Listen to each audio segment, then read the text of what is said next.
Pernah dengar desa yang bawa bayi baru lahir langsung ke kuburan? Bukan tradisi, tapi kutukan. Di ujung timur Pulau Jawa, tersembunyi di balik hutan lebat dan perbukitan berkabut, terdapat sebuah desa kecil bernama Sumbersari. Desa ini tidak ada di peta, dan hanya mereka yang diizinkan yang bisa masuk ke dalamnya.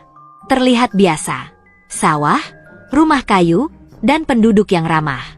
Tapi di balik semua itu, ada satu hal yang membuat merinding siapapun yang mendengarnya. Setiap bayi yang lahir di desa ini harus dibawa ke kuburan sebelum fajar. Tidak ada yang berani melanggar.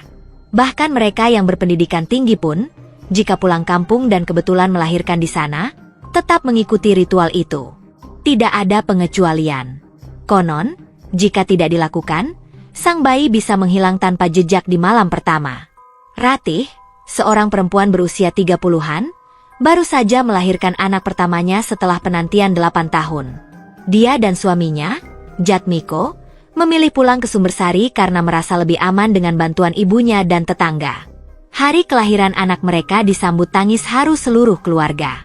Namun belum genap 2 jam sejak bayi itu menangis untuk pertama kalinya, seorang perempuan tua berjubah hitam masuk ke rumah mereka.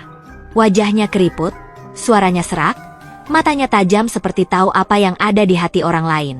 Malam ini juga, sebelum ayam berkokok, anak ini harus dibawa ke kuburan, ucap Mbah Saroh, dukun tertua desa itu, sambil meletakkan kendi tanah liat dan selembar kain kafan mungil di lantai. Jatmiko langsung berdiri, membentak, "Apa-apaan ini? Kami tidak akan melakukan hal gila seperti itu. Ini anak kami, bukan mainan mistis." Ratih mencoba menenangkan suaminya, namun hatinya sendiri penuh kebingungan dan ketakutan.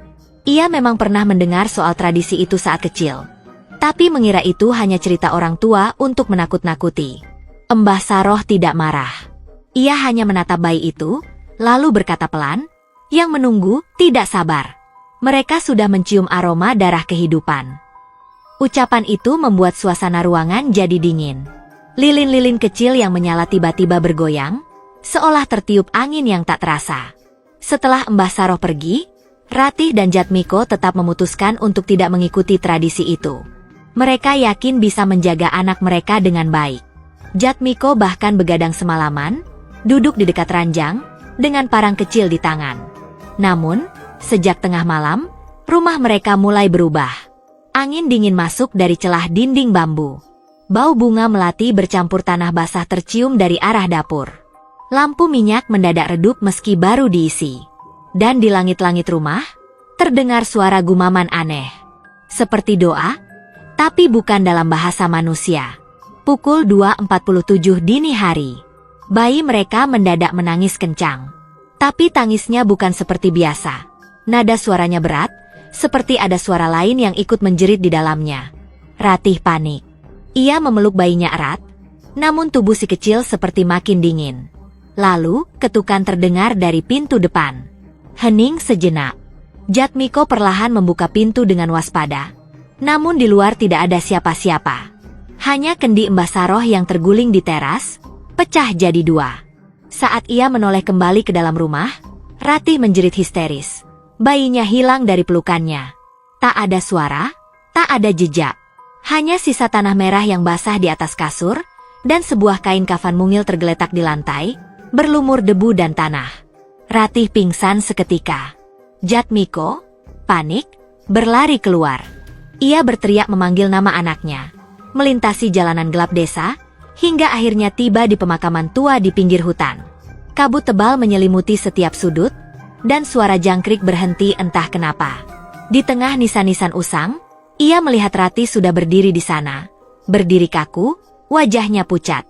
Dia di sana, bisik Ratih sambil menunjuk sebuah pohon beringin besar di sudut kuburan. Dan benar, di bawah pohon itu, ada sosok perempuan berjubah hitam menggendong bayi mereka. Tapi tubuh perempuan itu aneh. Rambutnya panjang menjuntai hingga tanah. Kakinya tidak menyentuh bumi.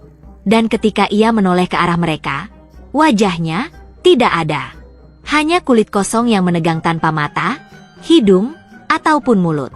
Sosok itu perlahan meletakkan bayi mereka di atas batu nisan, lalu menghilang begitu saja, larut dalam kabut.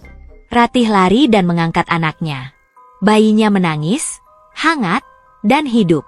Tapi matanya saat itu tampak seperti sedang melihat sesuatu dari kejauhan, seolah masih ada yang mengawasinya. Esok pagi, Mbah Saroh datang kembali. Ia hanya berkata singkat, "Sudah diperkenalkan. Tapi ingat, setiap ulang tahunnya dia harus kembali ke tempat itu, agar yang menunggu tak merasa dilupakan." Sejak malam itu, Ratih dan Jatmiko tidak pernah mempertanyakan apapun lagi. Mereka mengikuti setiap arahan para tetua desa. Setiap tahun, pada malam kelahiran anaknya, mereka membawa si kecil ke kuburan, menaruh bunga 7 rupa, dan membacakan doa-doa khusus yang hanya diketahui oleh warga desa itu.